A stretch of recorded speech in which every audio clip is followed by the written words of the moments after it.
મહાદેવ. શ્રાવણ માસની શરૂઆત થઈ ગઈ છે અને અનેક શિવ ભક્તો મહાદેવ દાદાના મંદિરે જાય છે. એક સરસ મજાનો પવિત્ર કળશ લે છે, મહાદેવ દાદાને જળ અર્પણ કરે છે, અનેક વિધિ કરે છે, પૂજા કરે છે, મંત્ર કરે છે, બધું જ કરે છે.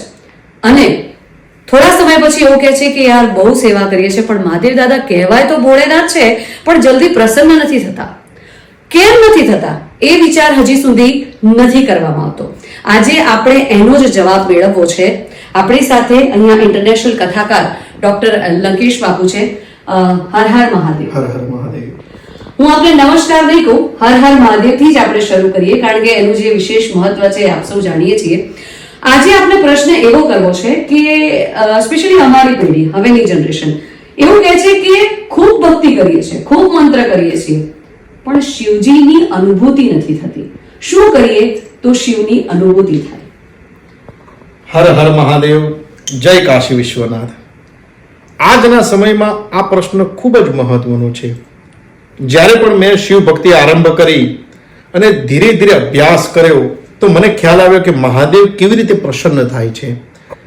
According to Roswell, what lies behind us and what lies before us are tiny matters compared to what lies within us. Mahadev એક જ વસ્તુ કહે છે કે ધીરે ધીરે વૃદ્ધિ પામી તું વૃદ્ધ થા, કાં તો પછી સર્વસ્વ ત્યાગી બુદ્ધ થા. ધીરે ધીરે વૃદ્ધિ પામી તું વૃદ્ધ થા, કાં તો પછી સર્વસ્વ ત્યાગી બુદ્ધ થા. સ્નાન હો ઘરમાં કે હો ગંગા તટે, છે શરત એક જ ભીતરથી શુદ્ધ થા. મહાદેવ કહે કે તમે જીવનની અંદર જ્યારે પણ મારી ભક્તિ કરો અથવા મને જો અપનાવો ને તો હૃદય તમે ક્લીન રાખો. અને મહાદેવ કહે કે વ્યક્તિ દિવસમાં મહેનત ગમે તેટલી કરે, બુદ્ધિ ગમે તેટલી વાપરે, ઇન્વેસ્ટ ગમે તેટલું કરે, રિઝલ્ટ તો એની દાનત ઉપર જ મળે. તો નીતિ તમારી શુદ્ધ રાખો અને હૃદય ક્લીન રાખો. કદાપી ઈર્ષા દ્વેષ કોઈની બી તમે વાતચીત ના કરો અને સદૈવ તમે તમારી ઉપર ફોકસ કરો. Don't compare with anybody, compare your self every day. તમે તમારું જ ધ્યાન રાખો અને હર હર મહાદેવ તમે આ પવિત્ર શ્રાવણ માસમાં કરો તો પેલા શ્રાવણ પહેલા મહાદેવ તમને પ્રત્યક્ષ અનુભૂતિ કરાવશે.